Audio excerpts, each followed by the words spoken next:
Hello to our attendees and thank you for joining us this afternoon. Today for our monthly flower growers meeting, we are hearing from Jessica Chase, who is the co-owner of Sierra Flower Farm, which is a micro flower farm located in the Carson Valley in Nevada. And since 2015, Jessica and her husband Graham have grown their farm from a small backyard plot into a thriving half-acre operation that focuses on seasonal floral design for weddings and events in the Lake Tahoe area. In addition to farming and her floral work, Jessica is also passionate about helping aspiring flower farmers grow profitable and joyful businesses through her blog writing, speaking, and education. So she's going to share more with us today about maximizing production on a small scale flower farm, as well as some profitability elements. And so I will turn it over to her. And I will be watching the chat and the Q&A feature if you have questions during her presentation. Perfect. Thank you so much, Morgan. So I think we're pulling up the slideshow right now. So thank you for the lovely introduction. So I'm Jessica, and with my better half, Graham, we farm Sierra Flower Farm. As Morgan said, we started with about 1,500 square feet at our last property. Now we're up to about a half an acre production, which it can be kind of small, but it is actually a lot, and we pump a lot of flowers out of it. So I want to talk about how we have maximized our space from even the small scale that we used to do to applying it to a half acre that we do currently, along with when you do produce, because you can actually get a lot of flowers out of a small space. What do you do with that? So what does it look like as far as can you make the sales? Because it's very labor intensive and it costs time, money, space, and all these things. So you need to have profitability to kind of make that worth your while as well. So especially with a small scale, it might not necessarily be the full volume game as some other growers, such as maybe your space doesn't work with a you pick style, or you can't actually sell like to major, grocery chains or things of those natures. So how do you leverage your smaller space while also still being profitable? So that is what we're going to talk about a little bit today, and also custom fitting it to your flower farming business. Do we have the slideshow up by chance? Yeah. We don't see your slideshow. Oh, yes. Technical difficulties or buffering. I apologize.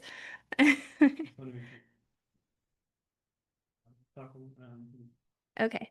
So while he's getting that up, let's just talk about a little bit of, um, I'm kind of just waiting. Sorry. Um, so some of the different strategies that we do is really being efficient with our space. So we're going to cover a little bit on that.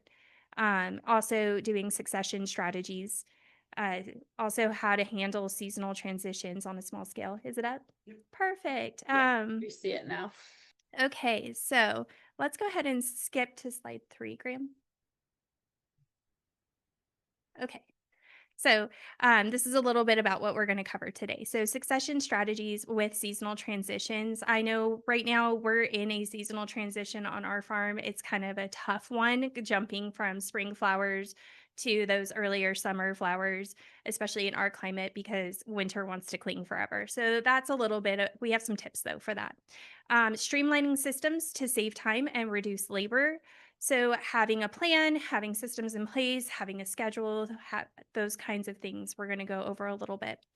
Choosing crops that work for your market. So, I think everybody falls down the Instagram rabbit hole, as well as like all the new pretty seeds. I know I'm always like this time of year kind of checking out Johnny Seeds. What do they have new coming up?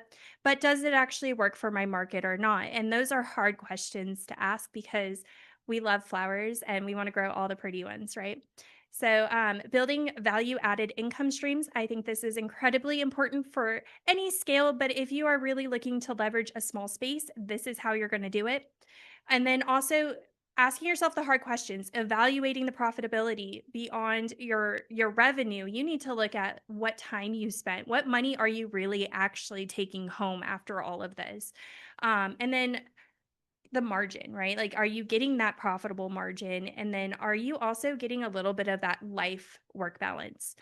So, and then we'll open it up for some Q&A hopefully at the end with some time. Can we move to slide 4, please? Okay, so first things first, space efficiency. I say even if you have 5 acres you could potentially grow, I recommend starting small. If you can start small and really leverage that space, you are going to be able to be that much more profitable and on it with a larger scale. So every inch for us, it counts. We actually plant pretty intensely. A little background on our climate is we are in a high desert, arid climate. So we are not dealing with a high amount of rainfall. We're not dealing with a lot of humidity. So for us, we can plant pretty close. Zinnias, we commonly plant 7 inches by 7 inches. That is actually a majority of our crops.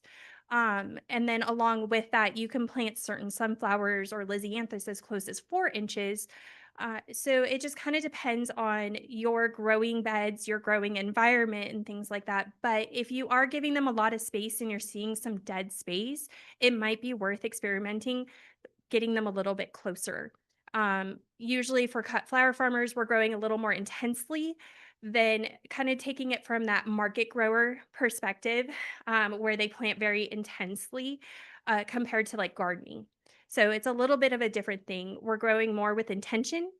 And then we're also trying to, and it's an experimentation, but we're trying to focus on what performs well with our client and our growing efforts, along with what are we pulling from that field, and then ultimately what sells, because we are trying to do this to make money. And if it's not going to sell, and if it's going to go in the compost or rot in your field, is it really worth your time and space? So on slide 5, we do certain succession strategies. So not only do we plant a little closer, but we do succession strategies.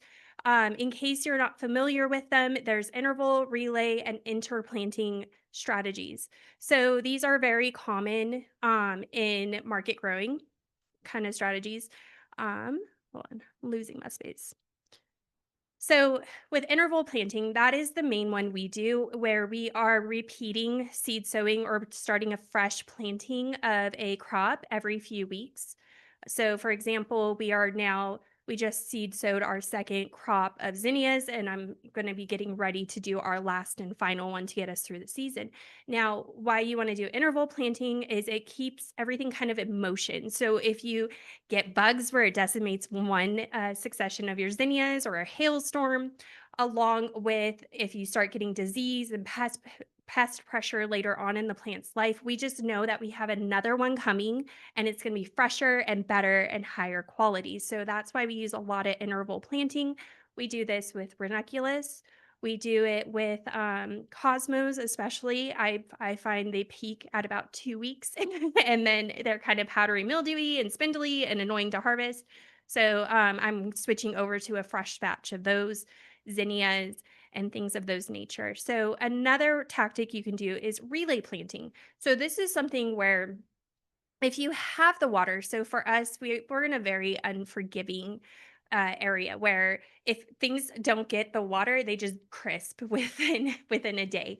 So we don't usually use this tactic, but if you have a more friendly growing environment with more water where you can kind of plug it in, relay planting is when you're planting a new crop as the previous one finishes. So this is for people who maybe are trying to experiment a little bit with no-till, or they don't really want to be able to turn over the whole row, or they want to get things moving quicker. So you could do this, for example, ranunculus are finishing, they're dying back, but maybe you want to go ahead and throw in some celosia in there meanwhile. So this is another common tactic people do also with more shallow rooted things with like daffodil buds and things like that. So as a crop finishes, you can get that next crop going still without having to completely turn over the row. And then lastly, interplanting. So this is really kind of companion planting kind of comes from this kind of idea where, you plant your tomatoes with marigolds. Well, you could do interplanting as a succession strategy as well with cut flowers. So you're growing two crops together with staggered maturity. This one's a little tricky. I think it gets a little sloppy, but you absolutely can do it. For example, some people like to go ahead and they do sweet peas and then they'll grow something kind of lower growing on the edges, such as baby's breath or maybe some kind of violas or something. So if you're really looking to make the garden beds, I guess, a little prettier and really get multiple things going, you can also interplant as well. So we don't actually succession plant though every variety we grow. It just kind of depends on our climate. For example, larkspur, it's one of those things where they're kind of daytime triggered.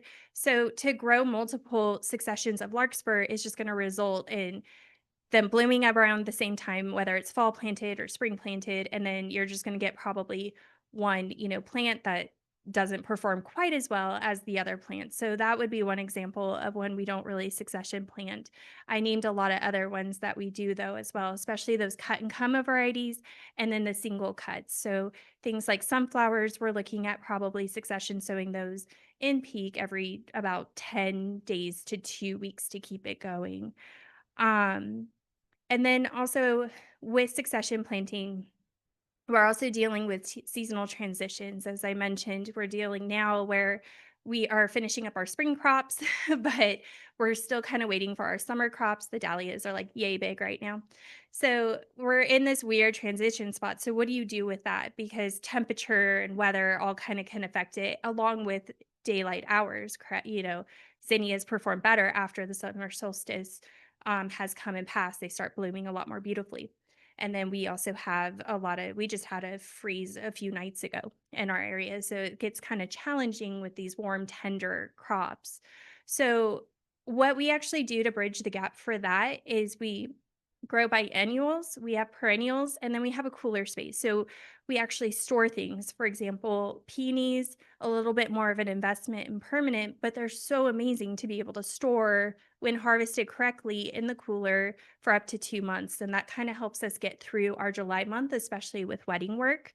Ranunculus also store pretty well. So we kind of look at those kind of things. Filler flowers get a little trickier, but some of those premium flowers store pretty good. So that's how we kind of get that gap in between spring and summer. It's never fun. I don't think July is my favorite month, to be honest. So a strategy that's not really a strategy.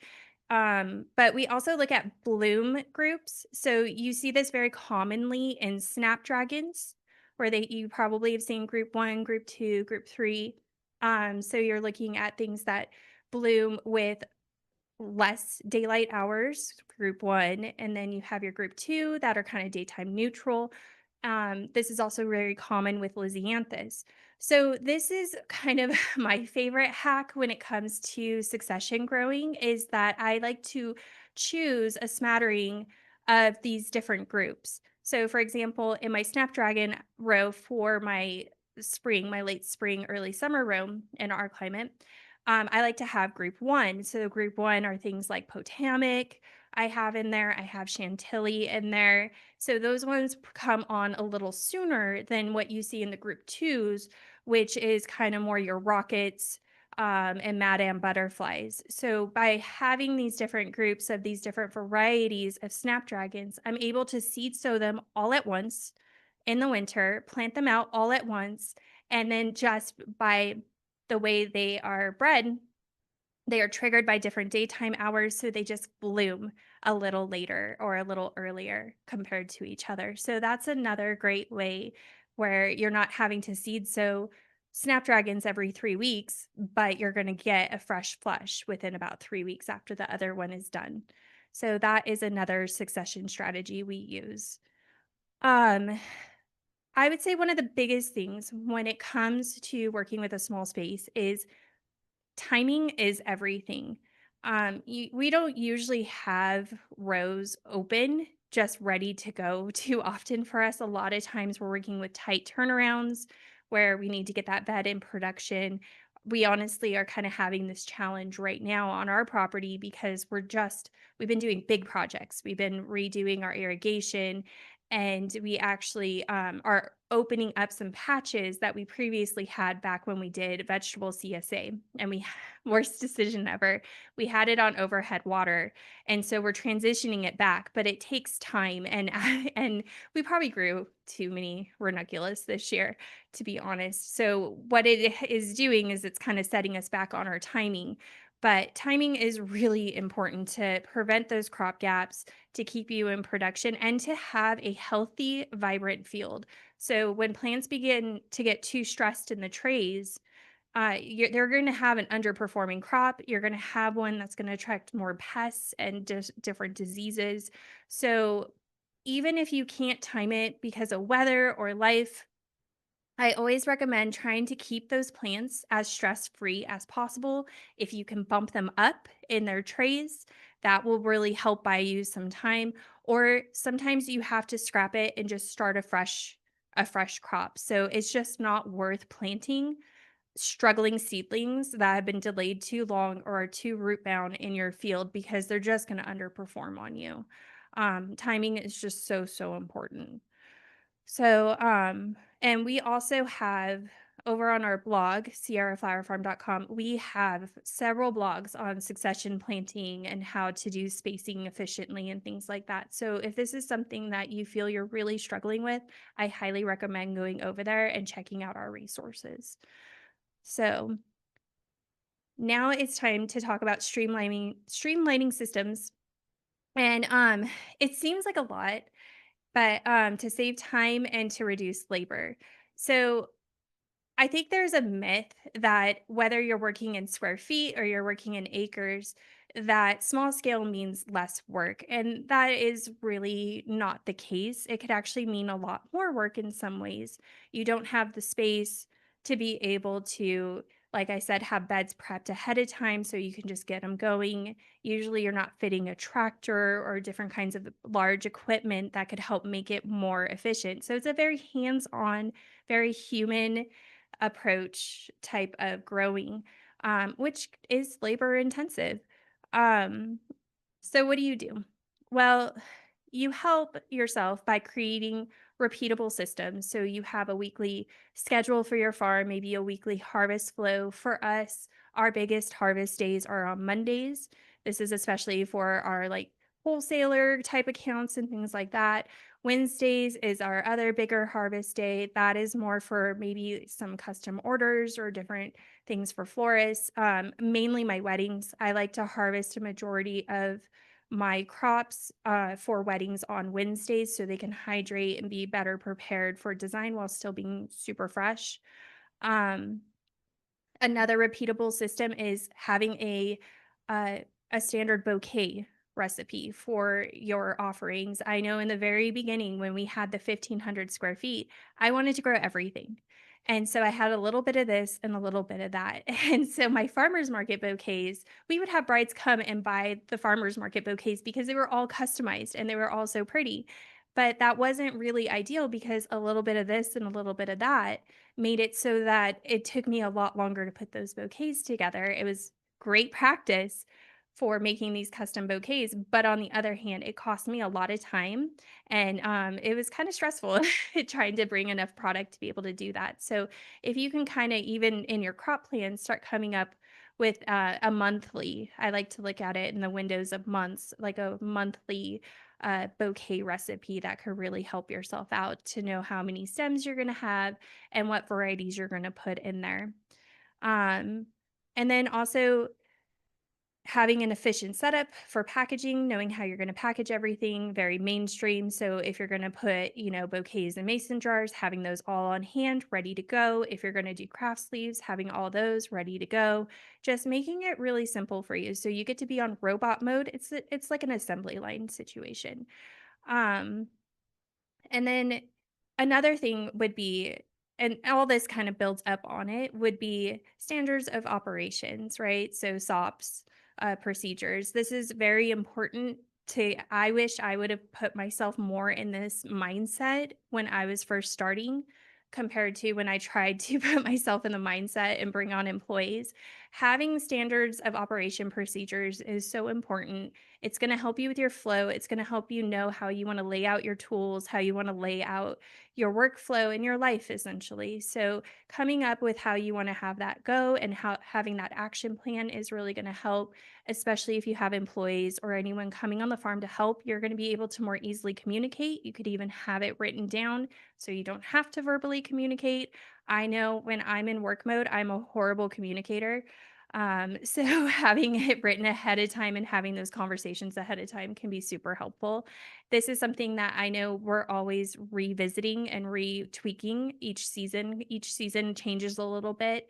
You have new opportunities, you have new challenges.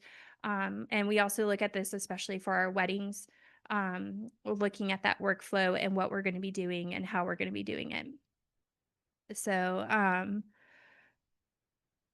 and then another thing when it comes to streamlining systems is kind of figuring out what I call time sucks. So, what is taking up your time, your energy, but isn't necessarily making you money? So, one of the biggest things for us was weed management. It was so out of control. It was taking over my life. I think that was when I did actually have employees and bring them on, and nobody wanted to weed because it was so miserable. It was so intense. You'd work 8 hours on a couple rows, and then you'd go back 2 days later, and it was right back. So, we had to really figure out the weed management because that's where all my time was going. And it was also costing the quality of our crops too. You know, things were covered in the little fuzzy milkweed and it was just taking over. So we had to come up with systems in place with our row prep to be able to do that. So a big thing we did is we started using silage tarping. And so we silage tarp our rows ahead of time, and we have our entire row prep that we do as far as using wheat cloth with it to help, which we also found helped from our rows drying out too much because windy and arid climate. But these systems really help. So now we know that with the silage tarping and the prep that we do ahead of time, I know my plants have enough time to get established before the weeds start taking over. It buys us a few weeks. It's not a perfect system, but it makes it manageable. And now you can weed a row that has been properly silage tarped and has the landscape fabric. It can take us, maybe 20 minutes to weed a row. It's not that bad, way better than days on end work that just seemed like a never ending battle. So you want to figure out what is causing you to lose time, which ultimately is going to have you lose energy and profitability. Because if you don't have time to market yourself, if you don't have time to make those bouquets, if you don't have time to get everything out of the field and move it, you're losing money. And essentially, you lost your energy on that, right? Because it took a lot of time to baby those seedlings and now they're blooming and you don't have time to move them. So that's a real struggle. And I think with small scale, because we go, oh, it's just a handful of plants, it's not a big loss. It's still a loss. And you want to figure out how you want to maximize your profitability while keeping your sanity. So that's a big thing. And then as far as depending on like what products you're selling and stuff, another streamline thing is I created a spreadsheet to be able to keep inventory. So for us, we do mainly events and direct to consumer, but we also do sell to some florists. And then this season, we actually started selling some of our more premium flowers to the local wholesaler. But they all kind of want a different thing. So event florists, they want the open ranunculus. Wholesalers, they want the marshmallow ranunculus. For our direct to consumers, we like to have a mix. So I started keeping an inventory so that way when people want to place an order, I know how much I have to work with. And having a spreadsheet has really helped with that. So you just need to kind of figure out what works for you, for your brain, for your farm, so that way you know what you have going on. Another big thing is we have a small cooler, but even with a small cooler, we have to FIFO, right? First in, first out. Anyone who's worked in like the food, like retail space, knows that you need to bring up the older stuff so that way you can put the fresher stuff kind of in the back of the cooler so you can move those older stems first. So that is something that we go through and do with the cooler, knowing that the older flowers I can use for event flowers, the fresher flowers I can sell. to the wholesaler, or I can put into direct to consumer bouquets. So that also has helped a lot too. So there's a lot of different things between actual growing practices, business practices, and then just kind of streamlining your work that can really help your efficiency when it comes to farm. It really comes down to, though, figuring out, okay, where is my time going? How can I get, how can I do this a little bit better? So that's what it comes down to with the streamlining of systems. Um, right. So next, grow what works and let go what doesn't. This one is such an absolute challenge. It is for me. So actually, while I was preparing for this presentation yesterday, I was just in our feverfew patch, which is pictured on the slideshow from last year. Now, I love my feverfew. I have a ton of Tetra feverfew in there. I use so much of it for the mixed bouquets. I use a lot of it in wedding work. I use it for my weekly restaurant account, but I have way more. Like it just hit me, yesterday. I have way more feverfew than I can possibly use and possibly move. The filler flower, this particular filler flower is one of those ones that florists are not coming to buy from me. The wholesaler doesn't want to buy. It's pretty cheap and readily available if you go to a Trader Joe's or if you go to a wholesaler. So it's just not one of those crops that move for me outside of my own personal designs that I sell direct to consumer. So what do I do? So now I'm at a point where I have to reassess. Now this patch, granted, it's 3 years old right now. So I'm gonna have to we're gonna scrape it because we're planning on doing that anyways, but I'm gonna start a lot less because I do like a little bit, but it comes on strong all at once, and I have no way to move the excess, so it needs to be cut back a little bit. And these are the kind of the hard things that I find it's the biggest challenge for me because I love it so much and I find it so incredibly useful, but a majority of it just rots in the field. So you got to track on what sells and what doesn't. And for us, the filler flowers in the greenery are a really hard sell. Um, we have a hard enough time in our market selling premium flowers, let alone some of these more, I guess you could call it cheaper flowers. I could argue all day long why ours is so much more premium than what you get in these other locations. But ultimately, it's more of a hassle for them to purchase it from me compared to buying it from their regular suppliers that they buy year round, right? Because this is a crop that's available pretty much year round um, through a wholesaler. So I have to let it go.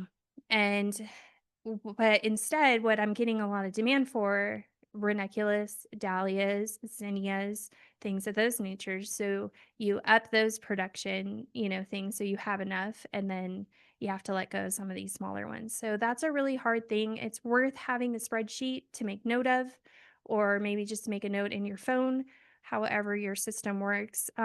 You also need to consider the labor, the yield, and design needs when it comes to a crop.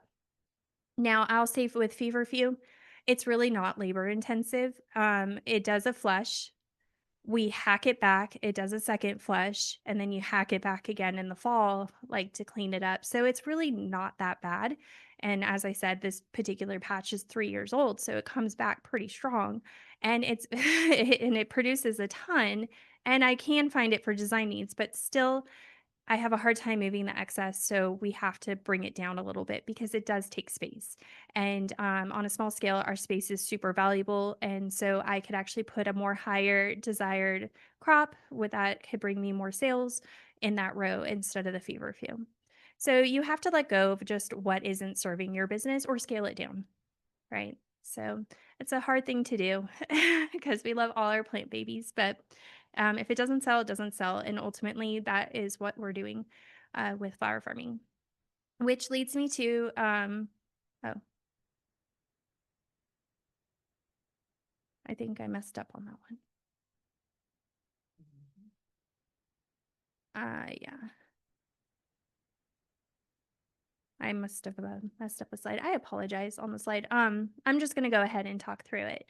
So I think I just messed up the title, actually.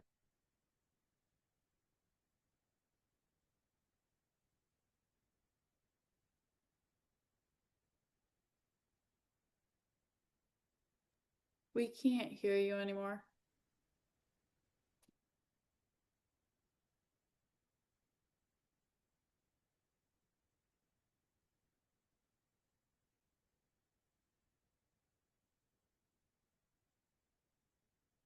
Can you hear me now? Like the Verizon commercial. Can you hear me now? Yes. Okay. Okay. Perfect. So ignore the title on this slide. I messed up on that one. It's actually maximizing your unique selling point. So, a big thing is aligning your production with how you sell. So, for us, my main focus is full service weddings. That is where my heart is. That is where actually most of our profits are coming from at this point are from our weddings. So, with that, I'm growing in the palette of desired color, for weddings. So, we're doing a lot of blushes, a lot of whites, we do a lot of wildflower aesthetics, so we get those really nice pops of like salmon or bronze or terracotta too. Growing more high-end flowers, things like lisianthus, dahlias, zinnias have become really popular in the wedding, which is really cool. Um, but my production patch looks a lot different than somebody who is selling a U-pick experience or someone who is selling mixed bouquets at a farmer's market every week. So for our patch, you won't see quite as many things like sunflowers because we don't typically get a lot of brides who want sunflowers. We grow some for some of our mixed bouquet offerings, but it's just not a high demand. We don't get a demand from our florists for it, and we don't get a huge demand from our brides for it. So we don't do a lot of sunflowers. Those sunflowers for a U-pick or a mixed bouquet experience, it fills a bouquet quick, it's super profitable, and it can be great. That's just not what sells for us. So ours looks a little different. Dahlias are a really good seller for us. Not only do the cut flowers do really well, people can never get enough dahlias, especially because we know they ship so poorly, right? So we get a lot of florists who especially love to have our cafe au laits. I don't think cafe au lait will ever go out of style for wedding work and design work. Um, okay, but I forgot my space now. But anyways, so dahlias do really well for us as well. We also sell the dahlia tubers, which is also a really profitable thing as well. Um, so basically, you want to lean into your strengths. So, what are your strengths with your flower farm? Are you a people person who's really great at making sales at a farmer's market booth? Are you someone who does really well at fulfilling volume bouquets for a grocery store and kind of working more behind the scenes? Do you do really well selling wholesale? Are you going to be leaning more into being a designer? Are you interested in that farmer florist model and doing event work and things like that? So maybe it's none of those. Maybe you're more into edible flowers. Maybe that's something you want to go through and sell at groceries or restaurants and things like that. So leaning into your strengths, your desired strengths, maybe you don't have them currently, but it's something you want to work towards, to kind of help design and structure what you're going to grow as far as your flower farming business. Um, so with us, we lean into design, as I've mentioned, and this is a way to add value without having to add necessarily more land. So back in our first property, I had 1,500 square feet. I knew I wasn't going to be able to play a volume game. I wasn't going to be able to fulfill, a florist who wants to spend, thousands of dollars with me in a week. That wasn't going to happen. I couldn't have a U pick. I couldn't really have a farm stand. So I was going to have to lean on design. And that is what I did. And that was the added value. And that's where the floristry aspect comes from. But that's one example. There's other ways. There's a lot of flower farmers who do added value as far as dried flowers. Maybe they do potted plants. Maybe they're doing education things. So there's a lot of different ways. What is it? Like maybe they're adding it to their food or different soaps and things like that. So there's different ways you can add value to a product offering without necessarily having to add more flowers to your crop plan. And then that leads me to growing crops with extended or dried use potential. So, things like lavender, calendula, there's a lot of flowers that even you can save your waste to use for those added on. Hand salves are super popular, lotions are super popular, things like of that nature. So if you are a crafty person who likes to make things, that could definitely be a great way to do it. Even just having dried components for holiday wreaths or off-season offerings. Dried flowers are coming way back into style again. So those are all kind of things. They can also help you stretch out your designs. I like to have dried flowers to save for the winter because it helps me stretch out some of my designs. Like in January, I like to throw in some dried bunny tail grass and stuff in our restaurant orders. So that can also help as well. All right. So final thoughts. I feel we are a testament to it that you don't need a huge farm to be successful, just need to be intentional. Even if you have the space to give, leverage your space first. Figure out how to maximize your profitability and your output on the smaller space you have before growing into a larger space. Stay curious and honest about what is working and what is not for your farm, and make space for that profitability and joy. So creating that life work balance, having streamlined systems, having a plan, and then also just being okay with how things work out. So don't it gets really hard, especially this kind of time of year. Flower farmers tend to beat themselves up. It's buggy, it's hot. It's just so important to make sure you stay grounded in your why and have those different backup plans to kind of help you get through this. You don't want to get burnt out. That gets really ugly. So,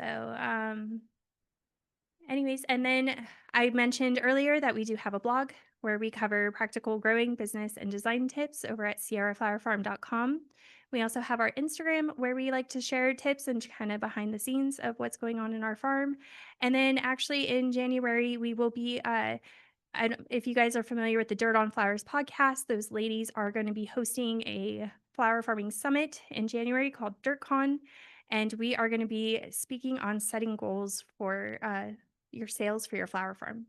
So that is about it. I think I've rambled. I hope there's some good questions and that I was understandable. So Thank you. Yeah, for those listening, I'll be watching the chat to ask any questions out loud, and then I'm going to let everyone be able to unmute themselves if you'd prefer to ask your questions that way. While people type in their questions and kind of think of them, could you talk a little bit more about what resources they might be able to find on your blog? I know you have some listed out there, but I'm just curious. can you pull up our blog? So we also, along with flower farming, we also do tax prep and accounting. So we have a lot of business things. So a lot of startup on business, kind of those things that you can take the conversation to your CPA. We also cover a couple different blogs on analyzing your profitability, budgeting, how to start a flower farm on a smaller budget. Along with bookkeeping, that's a really big thing. So we do a lot of business. We also do a lot of growing. So I had mentioned our tactic with silage tarping. We have a complete guide on that. We also have a lot of guides on growing different flowers such as zinnias and dahlias. We really just from no matter where you are in your flower farming journey, we hope to have a resource that helps you support you where you're at currently, whether you're just beginning, you're year 2, or you're further along. I also have just a lot of kind of personal things as well that I like to share as far as kind of why flower farm from my own perspective or advice for flower farmers. So, oh, do you have it? So you can go ahead and show some of the categories if you scroll down. So we have some flower farming basics to get you guys started.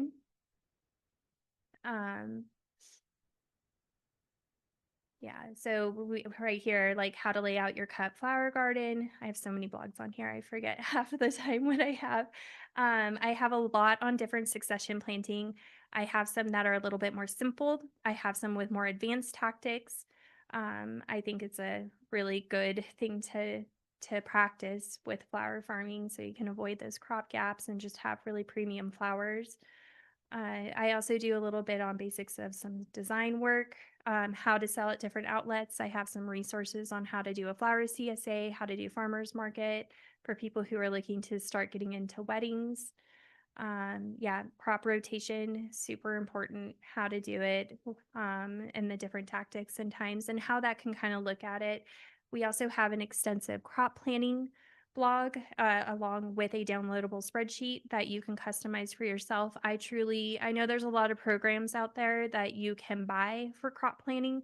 I don't know, maybe I'm old school, but I truly believe in your crop plan is so important. That is like the lifeline of your flower farm, and you need to have that ownership on it. So what we did is we started a template for you to customize, and then we tell you how to go ahead and use that year after year, so that way you're not starting from scratch all the time.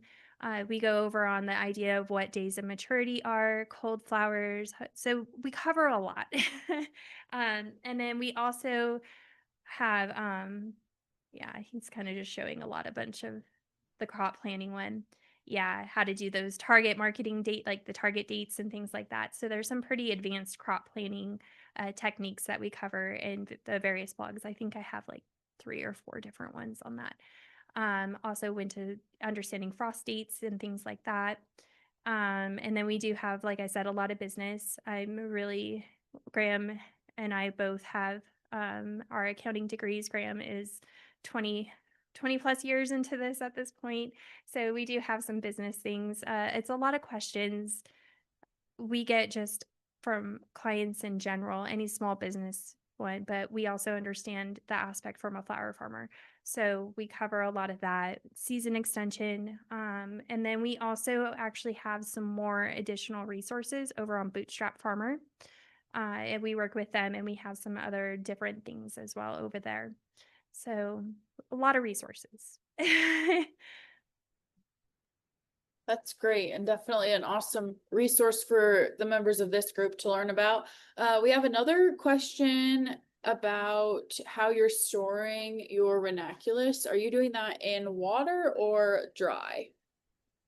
So you can dry store ranunculus. If you harvest them at that kind of marshmallow stage, if you harvest them actually a little tighter than the marshmallow stage, you can dry store them just fine. I believe I actually go over this storage technique in my ranunculus blog. I don't typically do that because I'm using them a little quicker, and they do hold in water for quite a few weeks, especially for event flowers. So I have been storing them in water. It just makes it easier for me to grab and go, and they're ready to go for the florist and the wholesaler and my needs. But you can dry store them, similar to like peonies. Your ranunculus. Yeah, I have a 3 pot.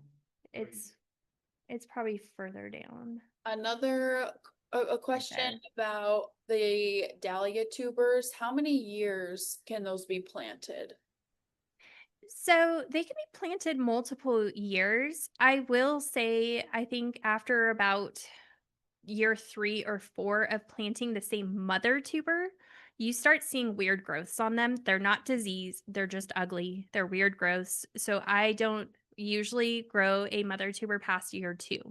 But mother tuber will produce. So you can it's essentially a clone of that dahlia tuber. So as long as it stays virus free, and viable, you can continue to propagate off those fresh tubers generation after generation. So for example, I believe like some of our dahlia tubers, I've been propagating off of them now for about 9 years, and I'm still getting healthy stock from them, such as Jowie Winnie, I think is one of my big ones. So as long as you don't keep just planting the mother tubers and you divide and take care of them well, they should be good. Now, dahlia tubers are fussy. So you can randomly see out of nowhere, they might produce gall for whatever reason, or they might just kind of decline. So we like to always also have fresh stock of new varieties and stuff. It always kind of growing to increase our stock that way too. So tuber loss happens, but for the most part, you can keep it generation after generation just fine. And we do have an entire dahlia dividing and storage guide to kind of cover more on that for you. So. Yes. Yeah. And I actually have jump links in it because it's such a monster. I'm very passionate about sharing with people to be successful in dahlias because they're such an investment. And a lot of things can happen between A and B. I find them to be one of the most complicated flowers, but yet one of the most simple flowers. So a lot of times less is more when it comes to taking care of them. But we have an entire guide to kind of walk people through on how to successfully store and divide them.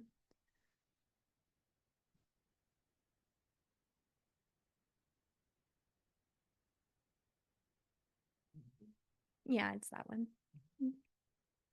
That is the one. That was a horrible year.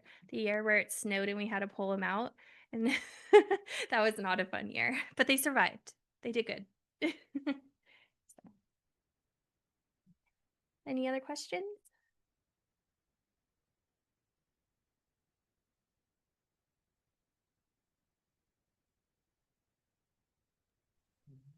No, Megan? no more in the chat at the moment.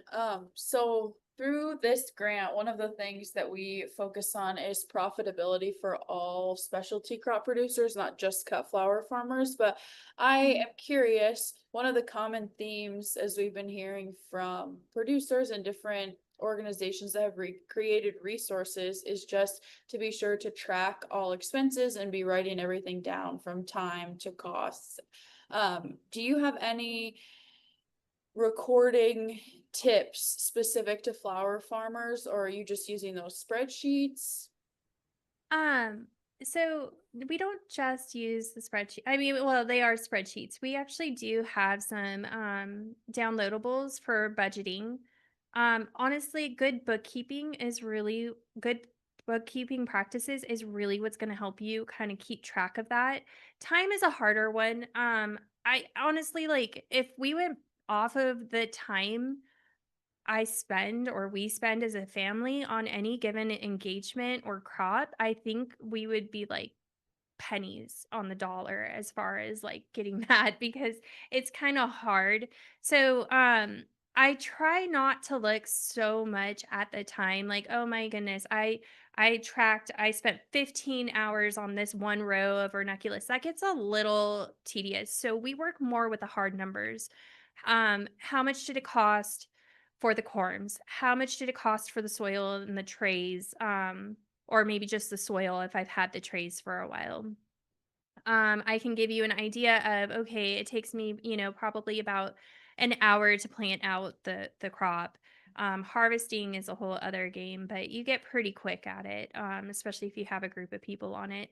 So, but I use the harder numbers to help dictate the price, and then I also am looking at because I could say probably for me, I know I use um well, first off, I'm buying a smaller batch of soil than like big commercial growers, right? So that's an added cost. Everything on a smaller scale is just more expensive, right? You're not getting as much of those price breaks. So I know that for me, it costs me more money to produce that flower than some of these bigger operations. But on the other hand, in other ways, it's also more lean. I'm not having to pay for all the employees and things like that. So I have a lot of sweat equity in it for myself. But so we work with the hard numbers. How much did it cost us? And then also, what's kind of the going rate right now for these flowers to kind of work off of it? With my weddings, I pretty much know the majority of the price. I know my design skill. I know what I'm going to take and, use in those things. So I typically have more of a flat fee unless for some reason they go, oh, but I want nothing but peonies. Okay, well, that's going to go up. Even though I don't have to buy the peonies and I have a field of peonies, I still have to charge their worth, right? So there is that. So I think Graham pulled up the profit and loss. Yeah, I pulled them. The bookkeeping block. Okay. Yeah. And we actually, if you guys are members of the Association of Specialty Cut Flower Growers, we actually just did a webinar on bookkeeping too. So this is where I think you're going to find, are you being profitable? Are you not? This is how you're going to track expenses. It's something that you need to do anyways. Um, the labor gets iffy, but this is how you can kind of track a little bit. Like, was it worth buying those cloney ranunculus corms? Or should I have gotten, you know, the less expensive kind. Did it make me more money? Did it cost me more money? There's a lot of where we find a lot of times you can find a lot of fluff and like the general and administrative costs, those little apps and things like that can really catch you. How much am I spending on my website? How much am I spending on marketing? Those kind of things. Did I get the return I was hoping from the marketing? So I think bookkeeping is the tool to be able to find out a little bit of your financial success. It's going to give you that historical data. How much did I spend last year? How much did I make from it? And those kind of things. So it's hard to break it down into hours. So I guess you could. I haven't quite figured that out. Yeah. Oh, and then you're on the budgeting one. It's interesting to me as we hear from different farmers on profitability, all the different methods for sure. Yeah. Yeah. Well, like I said, we deal with a lot of small business clients.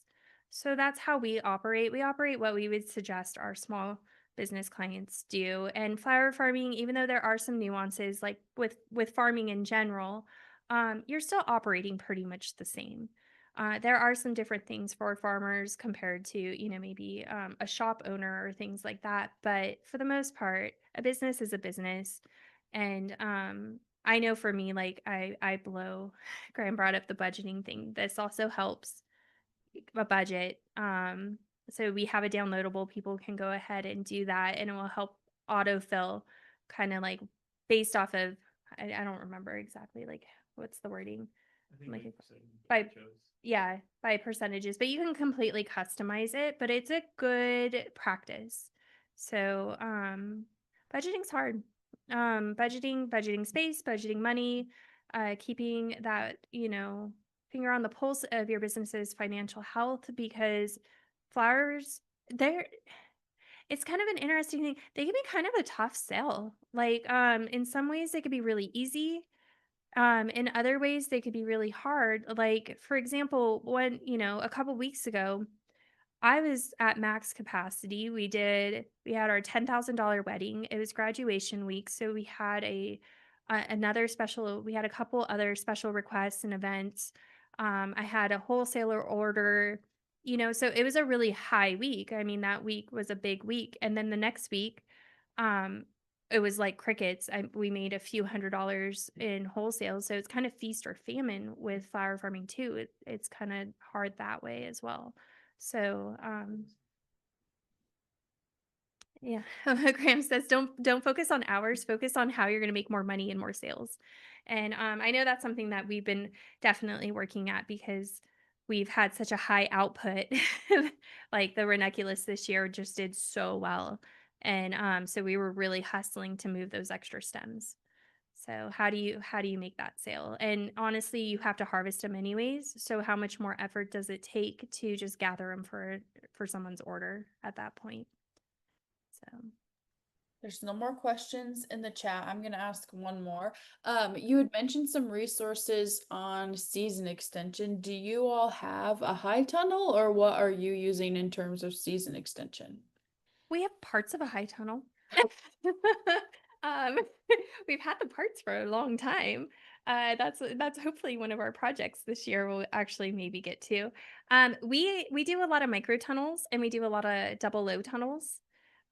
So we also have used shade cloth in the past as well. Those are kind of our main things.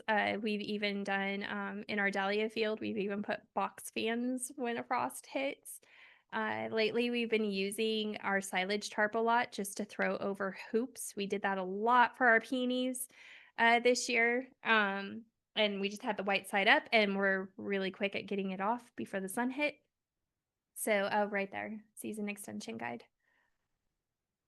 So we get our climate isn't the worst climate, but what happens is we get really highs and really lows. So we had been having low temps in like the 50s even to the 60s for like a week or two and then the other night it went down to 34.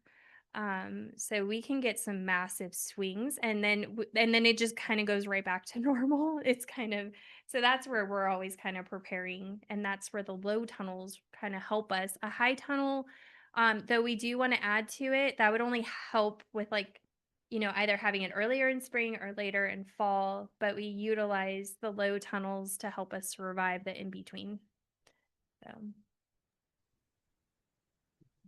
Wonderful. Well, thank you for sharing all of this information with our group today.